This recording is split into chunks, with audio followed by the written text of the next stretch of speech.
How's it going, everyone? This is Jason Navarro. You're listening to Tongues Out Podcast, and let's just jump right into today's subject. First, want to give a big shout out to this team right here, the Vegas Golden Knights, for trying their hardest and making us into the finals, into the Stanley Cup. Unfortunately, we lost to the Dallas Stars, so they'll be making it over to the Stanley Cup finals.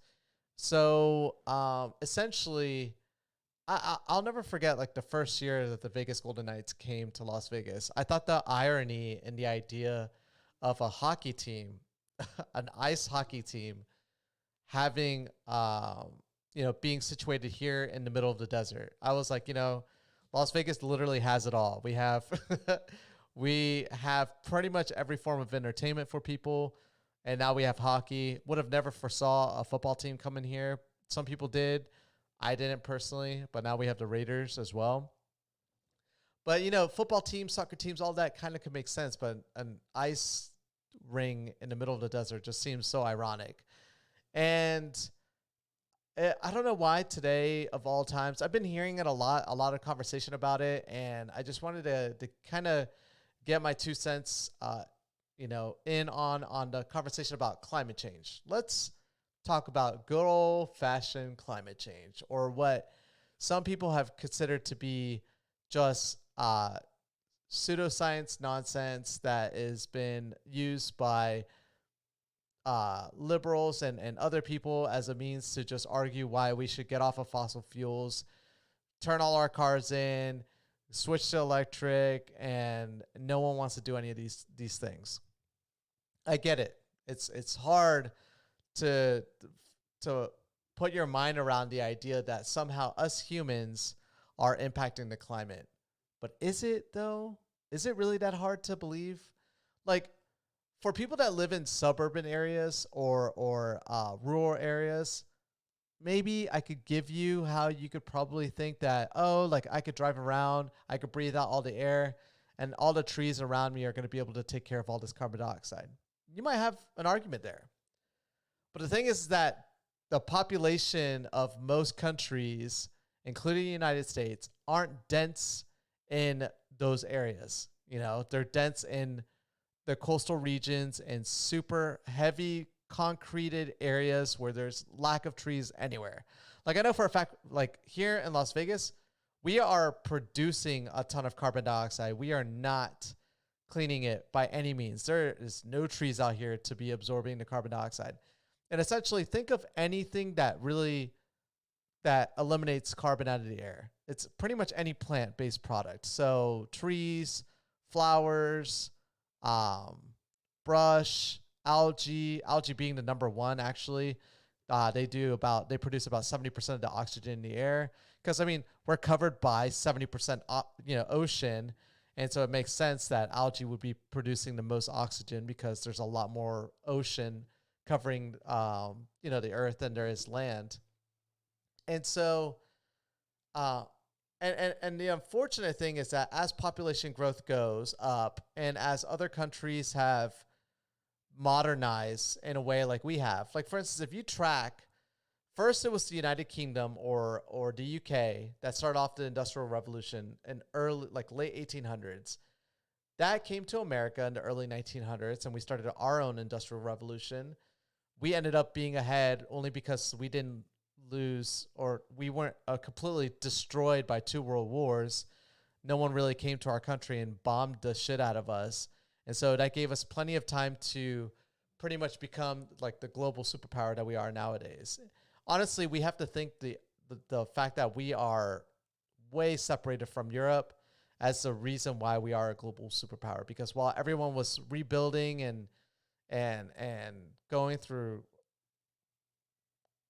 the worst situation in human history, pretty much, those 2 global world wars, it gave America plenty of time to kind of finance reparations for a lot of countries and use all that money that we were lending out and pretty much mass produce in this country as well, and develop a lot of manufacturing and just rocketed America to the number 1 spot. But now that we're here, there are other countries that are slowly catching up. The Soviet Union was, China was, India is now there. And we're a population of 300 million, 350 million people. China, 1.7 billion. India, 1.2 billion. India is on track to surpass China within the next 5 to 10 years in population. And so they essentially make up 4 times us. India making up 3.5 times us. And there's, and I was reading a fun fact. One tree, on average, one tree that's 10 years old will produce enough oxygen in the air to oxygenate 2 humans, right? We have 7.5 billion people on this planet. And those 2 trees, or that one tree, is able to oxygenate enough air for 2 humans.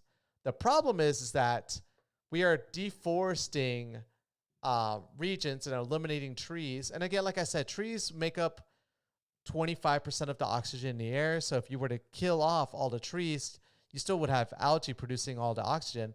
The problem is that we're also destroying the oceans as well, eliminating all the resources for algae, or the essential algae that produces the oxygen that we need. And all of this stuff is essentially removing the things that are capable of removing carbon dioxide out of the air, right? And if you learn anything in science, is that what carbon does is essentially it creates like a blanket around, it's more dense than oxygen. And so when sunlight pierces through our atmosphere, reflects off the ground, because some of that energy is absorbed by the ground, but majority of it's dissipated back up into the air as heat. And what happens is that normally in an ideal situation, that heat would dissipate through our atmosphere, but it can't really, because our atmosphere is an enclosed system, clearly, because if not, we wouldn't be able to breathe air, and all of our air would float into space and we would die of suffocation, or being in a vacuum system. So essentially, it's a contained, closed system, and some of that heat eventually will be able to dissipate off the planet, but it will still linger. But oxygen doesn't have a blanketed effect like carbon dioxide being more dense. So it's able to create this invisible blanket above the earth, or around the earth. And so as heat is trying to escape, barely any of it can really escape. And it takes very long for that heat to penetrate into outer space. As we produce more carbon dioxide and more complex byproducts like methane, for instance, that's more complex than carbon dioxide, which can store up to 4 times the amount of heat. I think it is like 4 times the amount of heat that carbon dioxide can. We're essentially creating a big, big, big blanket around the earth.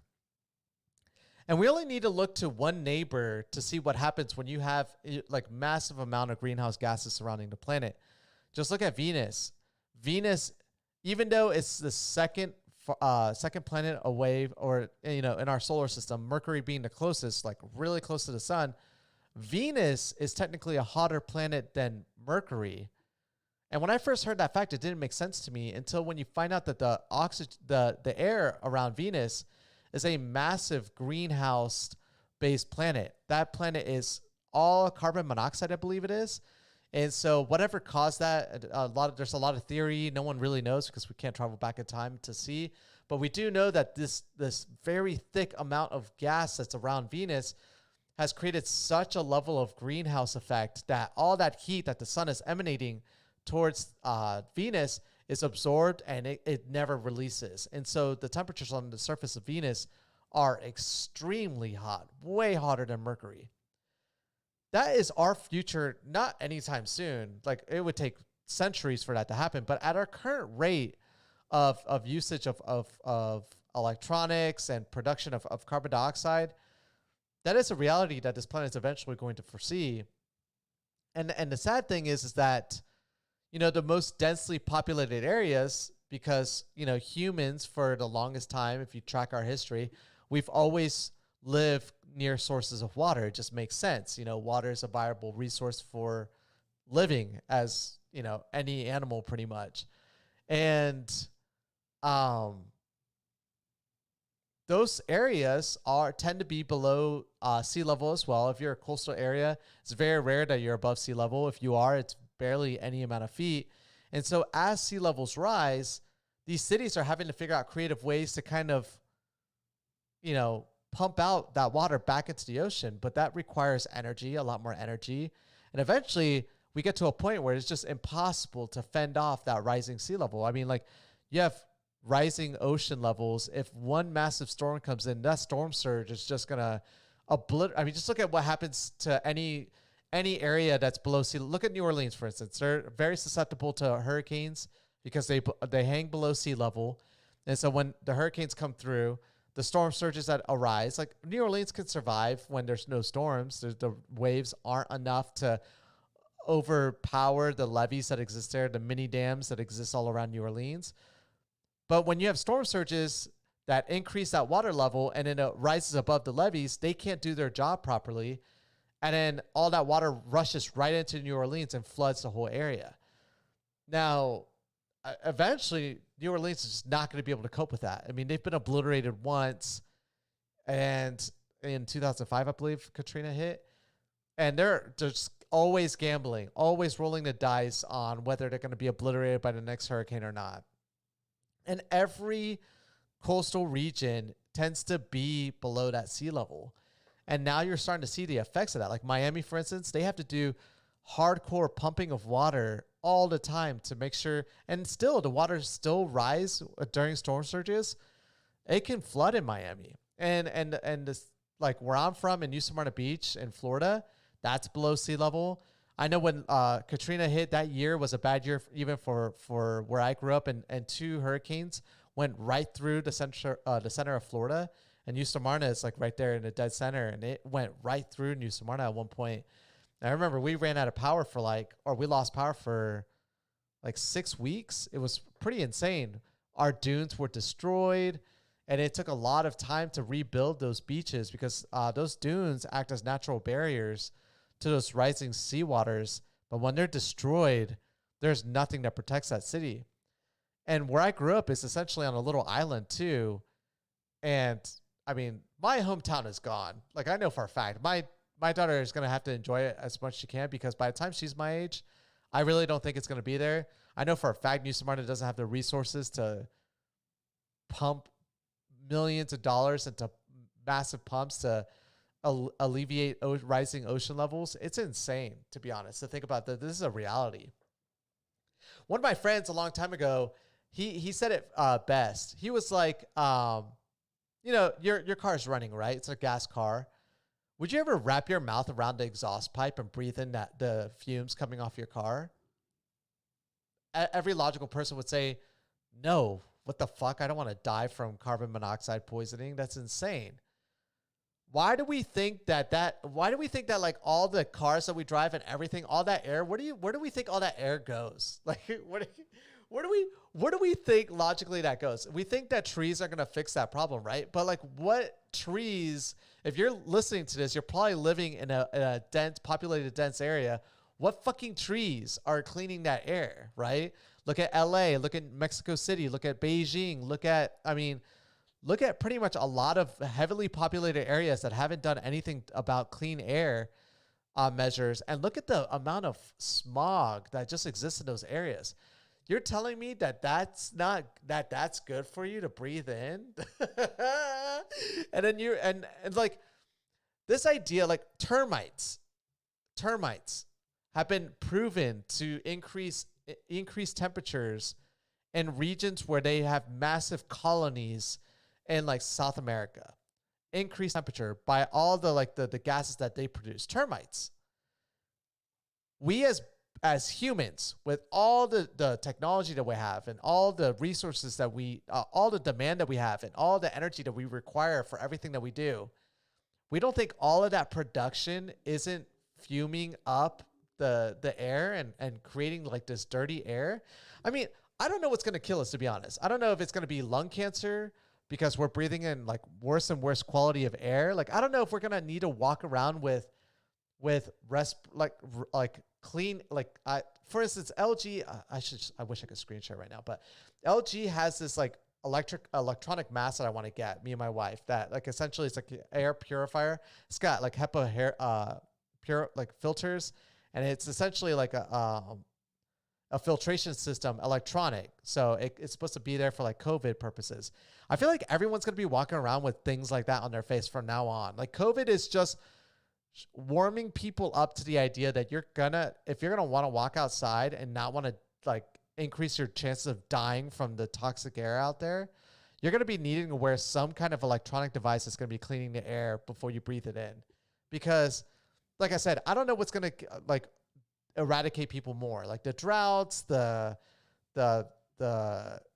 and droughts are horrible. They're getting worse and worse. And I don't know where people think like cows get like, look, no one wants to be a vegan. Got it. But what do you think? What do you think cows, chickens, pigs, all them eat? They don't eat other animals. They eat plants. And if there's not enough plants to feed those animals, there goes your burgers. There goes your chicken nuggets. There goes all like your pork chops. I don't know what people are thinking. And when they think like, oh, this is like all pseudoscience, it's all like bull crap. It's like, I mean, go to California right now. Tell them that like they're extremely drought, like heavy, high temperature. Ask people in the UK that are noticing super increased temperatures when it's supposed to be cold and rainy all the time over there. Like all the way north, you're going to see problems with heat in this planet. And it's sad to think that like if you're near the equator and then above that in temperate regions, you're fucking done. Excuse my language. You are done. Like in 100 years, those everything there is going to be so hot. So like I'm talking about like from Alabama all the way down to the bottom of Colombia is going to be completely, and wrap that around the earth is just going to be the worst areas to live. I mean, unless you're living in the mountains in that region, like near the equator, you are screwed. Like it's going to be so hot there. No one's going to want to live in those areas. Why? I mean, like 121 degrees in LA a couple weekends ago. That's insane. Like up to like how hard can an AC work before it stops working? Like we all neglect these things that like we have, these technologies that we have, right? Like I can live in a desert because I have AC, right? But how long can that AC work before it just can't cool the air anymore to a temperature that's comfortable for us? Like 80 degrees. Like, I mean, if my AC could cool down to 80 degrees, is that a good enough temperature? I don't think so. I think that's too hot. I feel like 78 degrees is too hot. 77 is probably like the highest I want to go in my thermostat. And it's just insane. Like I think like modern ACs can cool down like 30 degrees from ambient temperature effectively. Insulation kind of helps with all of that. But like if you had no insulation, ACs could probably, working at their hardest, could probably cool down about 30 degrees. Dude, I mean, honestly, I don't even know.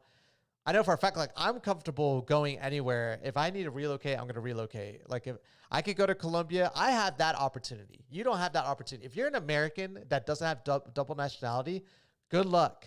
Good luck. Because these people that we see that are refugees from other countries because of war, famine, terrorism, all of those things, that's going to be your average American in Florida, Texas, Arizona, Louisiana, California. Those people are going to need to move more inland. And I mean, I don't even know if like what that even means for this country at that point. But it doesn't make sense to me that we don't think that our ability to like we could create atomic bombs. Like no one's going to argue like if we drop 5 atomic bombs on the planet Earth, that's going to waste like all life on Earth, right? No one's going to argue against that. No one. Like people will say, oh yeah, but we could survive the nuclear winter. Yeah, of course. Yeah, for sure. But you're talking about maybe 30% of human civilization is going to live. The other 70% is dead. We're freaking out about COVID-19 that's killing 4-5% of the world's population. I mean, it's affecting a lot of people, but like I'm just on average, like 4 to 5%. 30% of people living, that's it. So just multiply the amount of people dying, dead, times 6. That's all that's left. Everyone else is dead. Like, what is the point of even living at that point? Like, what, you're living in a hellish world that's like with radiation flying in the air. But no one's going to argue that, you know, atomic bombs are going to obliterate the whole earth, like if we were to launch them. Why is it so far-fetched to think that for the last 150 years that we've been industrialized and mass producing things, and our demand has skyrocketed over time, right? The average person 100 years ago needed enough power to power one little light bulb. They didn't have television. They barely had radio. They had little telegraphs, right? I mean, like my cell phone probably requires more power than a little telegraph. And like, I mean, like the demand wasn't even there. Now, oh my God, this room probably uses up more energy than the average building used up 100 years ago. And that's just one room. I mean, lo and behold, there's a million of these all around America and tens of millions of them all around the world, all of them requiring power. Like I said, America's not the only demanding country anymore. We have India, we have China, we still have all of Europe, we have South America coming up there as well. And this is just going to get worse and worse and worse. We're deforesting our forests to move more livestock in that area, which means more things that fart and burp that create more emissions in the air. And it's not farting, it's all burping technically. And for livestock. And algae is literally just getting completely eradicated with the destruction of the oceans that we're doing with plastic and waste and spillage, oil spillage, and all of this stuff. Like you're destroying reefs, you're destroying all these things that are the only things that clean our air, right? Like, I mean, come on now. How many people out there have a effing plant in their house? Barely any. How many of you guys have like real grass behind your house? Barely anyone. At least here in Nevada, I know for a fact.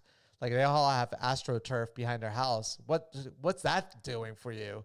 You're producing so much more CO2. And it's the same thing, like I said, in heavily dense areas. Like the average person in New York City, they are producing a lot of CO2. The average person in any heavily dense area, they are definitely producing more CO2 than there are trees. And there's just not enough trees out there to clean the air. And even then, if you mass produced a ton of trees to clean the air, all that moisture is going to create such a humid system. We're going to be like a sauna on this planet. Just think of like the dinosaur age. When you think of dinosaurs, they lived in a time period where all of the planet was covered in forestation. And during that time period, it was super humid, super wet. It was like the rainforest in the Amazon. Just look at the Amazon, for instance. It's super humid, right? If you were to plant that many trees everywhere around the world immediately to kind of clear up all the air, there's not even enough land on Earth. And there's already been enough studies by NASA, the EPA, and a lot of different people that said that you could probably offset 25% of our usage or the last 20 years of human consumption of CO2. But there's not enough land. You would have to you would have to kick people out of their houses and plant trees where they live to be able to even make a big dent. So trees aren't the answer. You also can't fill the ocean with algae because, I mean, just ask the average person in Florida what happens when you have a whole bunch of algae out there. It kills all the fish, kills all the livestock because all the algae absorbs all the nutrients from the ocean. So you have to have this like fine balance, and this fine balance is only good enough to compensate for some demand. But unless we switch to a system where we're slowly getting away, and it's not even slowly anymore, we have to make immediate changes. If we don't do that, then, I mean, yeah, say goodbye to all your coastal cities. Like, enjoy them now. If you don't care, by all means, just fuck you, dude. Like, I mean, I don't know. I don't understand it. I really don't understand it. Like, to all the people that are like arguing about the fact, like, no, I don't want my gas cars to go away. Like, no one's asking for that. Would you have a problem with your gas car becoming more efficient, though? If we had more money going into like working, more subsidies going into helping these car companies, car manufacturers making more car efficient or more efficient engines, I mean, who would have a problem with that? If your car's going to still be as fast, still look as cool, but be more efficient, that's great. But no one wants that.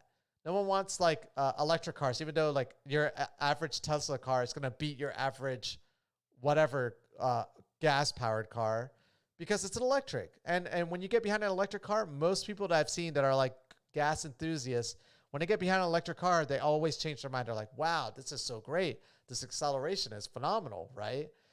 But nah, like no one wants not. You still want your monster trucks and stuff like that, and people are so dumb. What else? I mean, essentially, we want coal plants, even though we know we can make nuclear plants. We can make like solar panels. You can put. I mean, Elon Musk made solar panels that literally look like roof tiles. If we just got every house out there putting those tiles on their house, again, I don't want to empower Elon Musk more than he is, but he made that through Tesla. You could get Tesla solar panel roofs that are technically cheaper than your average roof, unless you have a cheap quality roof, and that will essentially give you all the power that you need for your house. Why don't we all do it? Why don't we all get? Wouldn't you feel great if like the government gave you a subsidy to kind of just remodel your roof, make it look nicer, and give you the ability to not have to pay an electric bill anymore? Who wants to pay electric bills? Who wants to do that? I don't understand people. Like, why do you want to pay like my electric bill last month was $200. Why am I paying for that? Why not just install solar panels on every house, every new house? We have the capabilities of doing that. And so these houses are self-sufficient. No, we don't want to do it. We just want to rely on dirty coal, and I want to breathe in that garbage air because I'm a troll. That's honestly the only people at this point that don't agree with climate change. I really think personally they just want themselves to look bad because they want the publicity, they want the attention. At this point, I haven't bumped into someone that logically could give me good, valid arguments as to why we should continue ignoring all the evidence out there. Like all the like what we can witness, not like what we can measure and what's been measured over time, but just like what we can witness. And everyone wants to say like climate changes over time. Yeah, that's true. It takes massive global events to cause that change though.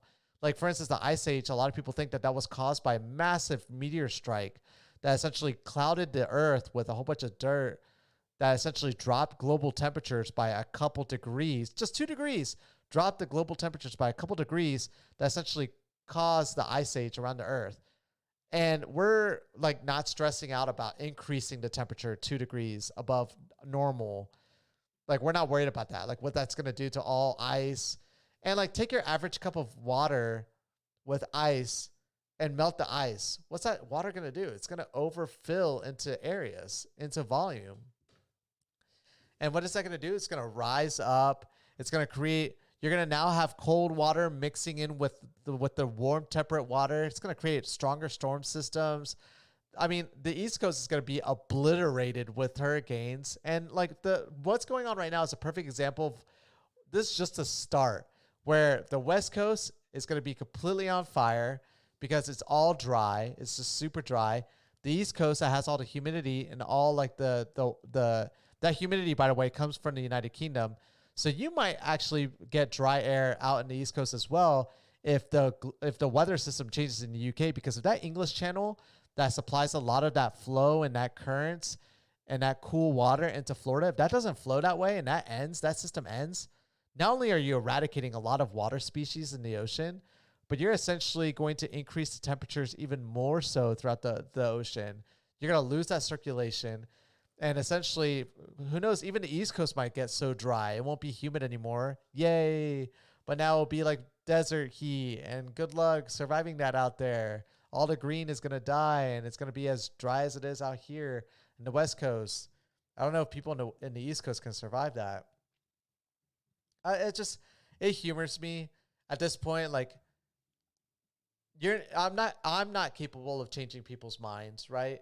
But like honestly though, would you wrap your mouth around a car while it's running and breathe in that carbon monoxide? No, right? It's gonna kill you. Most people commit suicide that way. Sadly, suicide's a horrible thing, but I mean that's a way that some people do it because it's supposed to be like a swift way of doing it, and it doesn't hurt you supposedly. Like, we're breathing in that air though, as millions of cars are driving around, and that's just cars. That's not including airplanes. And can you believe all levels of transportation only make up about 20% of the dirty air that we're breathing in? I don't know. Honestly, I'm just afraid because I feel like even if I can run away from like, even if I could run away from like areas that are getting so hot, I feel like the air is still going to be so dirty that I will never be able to visit those areas ever again, and they're going to be destroyed. And I mean, California is going through like a massive amount of like dirty air from the fires out there, and it just, I really think that it's just like just the start of hell on earth, like hell on earth for a lot of people. Like I said, if you're living in the temperate region near the equator, dude, you're so screwed. Honestly, you're so screwed. It's sad. I mean, it's crazy to think about. I just cannot get over it. I just can't get over it. And we know that this is an enclosed system. Why do that's like if I take my car exhaust and put it into a balloon and hold the balloon out, eventually the carbon monoxide is going to come out of the balloon through the pores in the balloon. But for a long time, that carbon monoxide is going to sit in that balloon, sitting in there. Now take that same balloon and put it out in the heat, right? That balloon's going to get hot faster than a balloon that has just normal air that you blew into it. Just do that simple experiment. Just do a simple experiment. Go real quick before your exhaust pipe gets super hot from running all day long. Go out there, get a balloon, wrap it around it, start your car really quick, get enough fumes in there to kind of get that balloon inflated. Hold that thing out in the sun, and then blow up another balloon with the same area and hold that out in the sun. And you tell me, after doing it for 30 minutes, which balloon is going to be hotter? The one that you blew air in, or the one that has a whole bunch of carbon inside of it, right? But no one wants to do that experiment. I'm too lazy. It's all pseudoscience, all bull. It's the balloon, it's the rubber, it's the latex. It's everything else. You guys are just trying to end coal jobs, even though America's been losing coal jobs literally by the thousands every year because sad, coal isn't produced in America anymore. It's produced somewhere else. But now we have fracking. Yay. Now we can produce more fuel. And like the invention of fracking was like one of the worst things for society because America was slowly going towards this realization like, oh, we can't rely on the Middle East countries for gas. We need to go to clean energy. Let's focus on that. Then we found fracking and we were like, cool, let's destroy not only the air, but let's destroy the drinking water in areas as well. Why not? I dare anyone. I would double dare anyone to go to a river system, buy an area that has fracking and drink the water there. That water is destroyed. The aquifers are destroyed. They are contaminated. Like fracking isn't just pressurized water. It's pressurized water with chemicals. All that stuff seeps through the ground. The ground is porous. That water seeps into the nearby fresh water, and all of it's just completely eradicated at that point.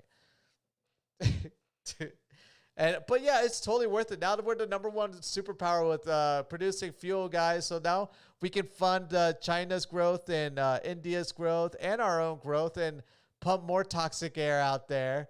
Because I mean, you wouldn't drink a cup of gas, right? No. Why would you do that? That's super toxic. No, I wouldn't do that, but I would breathe it. I'm cool with breathing in a whole bunch of gas.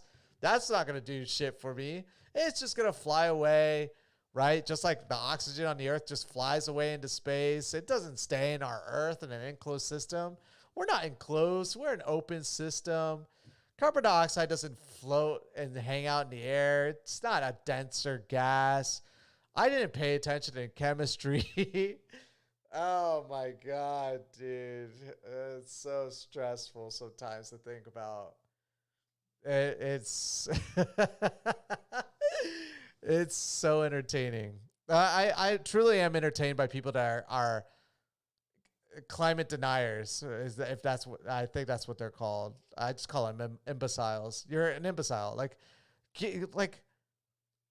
outside of just you believe that it doesn't impact the earth, right? Believing isn't going to fix the problem. Can you believe the iceberg's back? Can you believe the panda bears are going to be fine? Can you believe that next year your temperatures are going to drop by 10 degrees and it's going to go back to normal? Can you just will that into power? No? Then why would you then just let go of this idea that you believe that climate change isn't a thing and actually be like, oh, wow, let me just think logically here.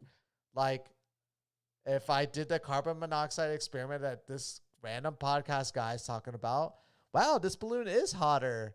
Huh, that's crazy. Or, yeah, I wouldn't really drink oil ever because oil is really toxic, but I guess I can breathe it? No, that doesn't make sense. Wait, maybe they're onto something here, right? I mean, what the fuck, people?